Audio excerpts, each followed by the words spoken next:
So part two, the drink of confusion and the land of confusion. And this is a lesson on Babylon. Let's find out. The book of Revelation, chapter 17 and 18, paints a haunting picture of a powerful, seductive, and corrupt entity called Babylon the Great, or Mystery Babylon. Now, this isn't the Babylon of ancient Mesopotamia, the one ruled by Nebuchadnezzar. That city fell thousands of years ago. What Revelation is describing is something far more symbolic, prophetic, and modern. Let's read a portion from Revelation 17 to 5.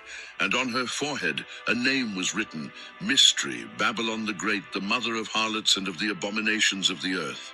Revelation 17:5, NKJV. This isn't your typical poetic passage. It's heavy, it's dark, and it's deliberate. Babylon is portrayed as a woman sitting on a scarlet beast, decked out in purple and scarlet, holding a golden cup full of abominations. She's drunk, but not. And those abominations is what I just, basically went into in part one. The religions, the confusion of the genders. Male is now, is now is now a female. The female is now a male. You know, these these changes that people can go and get done. All of the alphabet madness, to even where you have a holiday for these bastards. You know, during June. During the month of June. It's literally called Pride Month. It's literally called Pride Month. And what does the prophecy state, or what does the Bible say about pride? For the fall, basically destruction comes before, or the other way around, but you get my drift. Pride comes before the fall. Pride manifests itself before destruction takes place. And that's what's going to happen to this place here. Lady Liberty. If that statue is actually representing a lady, because I heard I heard some people say it's a drag. It's a drag. Now that's something. Statue of Liberty is a drag, not actually a woman. That would be something. But I wouldn't be shocked. Wouldn't be shocked, because why? We're in the land of confusion, as this breakdown, this lesson is dubbed or entitled, the drink of confusion and the land of confusion. So let's get into Revelations 18, because this really ties in on the matter. In verse 4 of Revelations 18, it says, "And I heard another voice from heaven saying, 'Come up out of her, my people.'" You have to understand who his people is, first and foremost. This is why we tell you, you Bible casuals, and you Christians, and you Catholics, and you Baptists, and you Jehovah Witness, and you non-denominations, and all of the sects that go with Christianity, all of the branches. This is why we say what we say. You have to understand who his people is. His people is and will always be the children, or the people of Israel. Once you do the historical, fact checking and landmarking, you'll understand and come to realize who the people of Israel is. And then once you do your fact checking, your historical fact checking, your landmarking, your secular history, that's the proper terminology for it. Secular history, something that none of these, well, I wouldn't say none of them, but most of them, something that most of these people that's confused in these religions, what they don't do. They just put their suits on, put their best dress on. There you go. You know how school used to have best dress, your best dress day and best dress and all of that.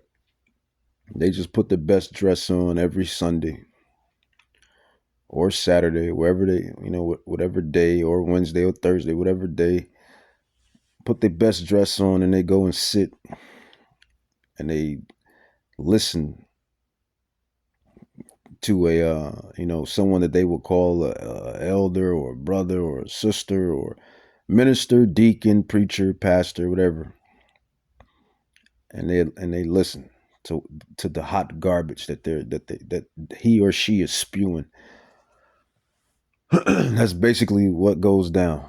How do I know? How do you know, Malak? How do you know?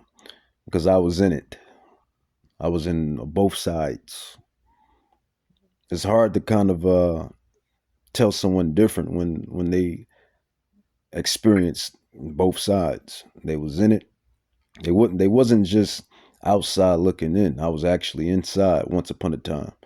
So you catch my drift. So it's easy for me to dissect, the flesh from the scales from the flesh. If we're talking fish, it's easy for me to dissect the wheat from the tares from the wheat. If we're talking grain, it's easy for me to understand the truth, and it's just that simple. And you see how I did that with those analogies. That's the same way how the Bible is written in analogies. This is how we know, and that just come naturally. I don't really be trying to do that. It just come naturally off the Spirit, and that's how you really know who wrote the Bible. Because we still talk like that and do things like that to this day, to this very day. But once you do the secular history, you understand who the children of Israel is. And the children of Israel is you so-called African Americans, you so-called Latin Americans, you so-called Native Americans, and all of you, African Americans, Latin Americans, Native Americans that's scattered throughout the four corners, on the islands and wherever you may be, whose fathers, you got to make this known, whose fathers go back to the ancient royal regal sons of Jacob: Judah, Benjamin, Levi, Naphtali, Gad, Reuben, Issachar, Ephraim, Zebulun, Asher, Issachar, Ephraim, etc., etc. Secular history. And how do you get to secular history? Well, you tie it in with prophecy. Deuteronomy 28, 1 through 68. It'll filter out. You'll see that who the curses fit, what people fits these curses, these signs, these prophecies, and what people don't. And the same way you do the secular history with that is the same way you do the secular history with the other nations, which are considered the Gentile, the heathen nations. Esau, so-called Caucasians, Ammon, so-called Asians, or Japanese rather, Moab, Chinese. Well, they all considered Asians, but Japanese, Chinese, Moab, Ammon, Ishmael, so-called Arabs, Elam, so-called East Indians, Japheth, those Hawaiian nations. Some of our people are scattered in those nations too. I said that. We're scattered all over. That was prophecy. That not only was that not prophecy, that's secular history. The so-called African Americans and the so-called Latin Americans and Native Americans, the Northern Kingdom and the Southern Kingdom, both kingdoms went into exile all over the world. The first places was Portugal. The Southern Kingdom Judah, Benjamin, and Levi, we were scattered to Portugal, Spain and Portugal. That's why you have the word Negro. Negro. Aha. Aha. Negro. And what does Negro mean? It means black. So that's how that's how most of you we say Northern Kingdom, but it could be Northern Kingdom sprinkled in there as well. But that's how some of you are Dominican and Puerto Rican and I know black. Them damn Spaniards, which are Edomites. But I'm digressing and rambling, but it's all for the greater good. What is the greater good? Edification, exhortation. But Revelations 18. This is how you tie in prophecy with prophecy, and this is how we understand and realize what we're teaching, preaching, and living by is the truth. And all of you other sects, this is how we know that Yahweh has given you up to strong delusions. Let's grab that. Yahweh will give them up to strong delusions, because that's what that wine is when it comes down to the different flavors. We'll go with that. The different flavors of the wine. The wine is confusion. But what is the different flavors of the wine? You got grape flavor, which is the alphabet stuff. You got we'll just go with it. Watermelon flavor, which is the religion stuff. You got the orange flavor, which is the politics stuff. You got the apple flavor, which is the financial system. All of these different divisions of confusion. But Yahweh has given them up to strong delusion. Yahweh has given them up to strong delusion. This is why when you try to inform someone or tell someone the truth, they can't get it.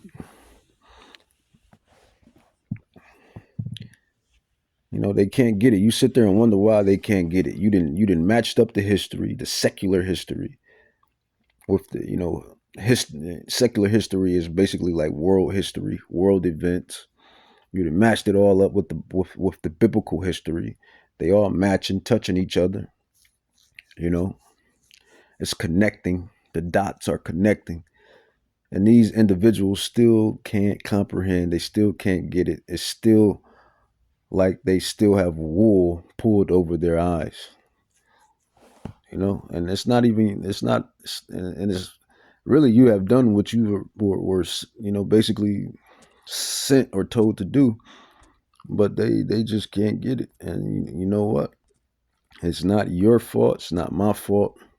It's nobody's fault. Yahweh does not want them. And see, that's a hard pill that you got to swallow. That's a hard pill that you have to swallow when you come into this truth. You'll realize that Yahweh doesn't want them. That's why they can't get it. And you may say, how is that so? Well, let's grab it. Let's bring out the prophecies. 2 Thessalonians 2:11, it says, and for this cause Yahweh shall send them strong delusions, that they should believe a lie. Now tell a Christian and all of those sects of Christianity what I just said. Well, not so much what I just said, what I just read. And ask them, they like to use God, right? Does God confuse people? Does God deceive people? Does God, you really get them with this, does God kill people? They lose their mind, right? Right. Let's grab Job 12:10. See, this is real scholarship. This is real prophet business. The spirit is working with that one. The spirit is working with this one. Job 12:16, precept upon precept. Another a way that you unravel and unlock the Da Vinci Code, so to speak, which the Da Vinci Code is analogy for the Bible. The Bible, precept upon precept, you unlock the Da Vinci Code. I still have to finish that movie, as a matter of fact. Like, I get into the movie and then I'll kind of spiral out, so to speak. Like, I don't finish it. And Tom Hanks is a pretty solid actor too. Tom is pretty solid. Job 12:16, or is that Nicolas Cage? Salak. Yeah, that's Nicolas. Tom Hanks is a good one too. Oh, he's a good actor, but Nicolas Cage is even a better actor to me. I believe that's Nicolas Cage in Da Vinci Code. It says Job 12:16. It says with him is strength and wisdom. The deceived and the deceiver are his. So here you have it. 2 Thessalonians 2:11. It says, and for this cause Yahweh shall send them strong delusion. So not only does who you call God send strong delusions upon people, which is, he also deceives, and they kind of like one and the same. So he deceives and he sends strong delusions. And not only that, in the last lesson I gave you, he also puts lying spirits. So he can put lying spirits on people. He put strong delusion spirits on people, and he put deceiving spirits on people. So, and that's not far-fetched at all. He is the Almighty. He is all sovereign. He is the creator, the creme de la creme. So this is why these individuals, this is why they can't get it. This is why you can sit up there until you blue in the face, red in the face, purple in the face, gold in the face, and they still can't get it. Revelations 18, it's because Yahweh doesn't want them to get it. Remember what Yahweh Shai said. What is that? John. Let's grab John 6:44. John 6:44. No man or woman, for that matter, or teenager or child for that matter, can come to me except the Father, Yahweh, the Ancient of Days. Sirach 18:1-3, Sirach 1-8, precept upon precept, line upon line. It says, no man can come to me except the Father, the Ancient of Days, Yahweh, which have sent me, draw him or her, and I will raise him up at the last day. So Yahweh doesn't want you. That's the ultimate conclusion. This is why they can't get it, because Yahweh does not want them to get it. Revelations 18, verse 5, or matter of fact, verse 4. It says, and I heard another voice from heaven saying, come up out of her, my people. So just to tie all that back in, that's how we figured out who the people are. That's how we figured out that you so-called Negroes, blacks, Hispanics, Native Indians, and all of you Israelites that scattered to the four corners. That's how we figured out and concluded that you are the Israelites. Through prophecies and signs and prophecies, secular history, the matchups. And the same way we did that is the same way how you match up the other nations, the heathen nations. Signs and prophecies, secular history, matchups, who the prophecies fit, and all of that. It says, for her sins have reached into heaven, and Yahweh has remembered her iniquities.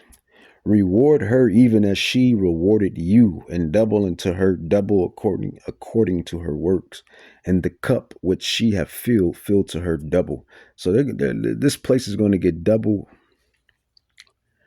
the destruction.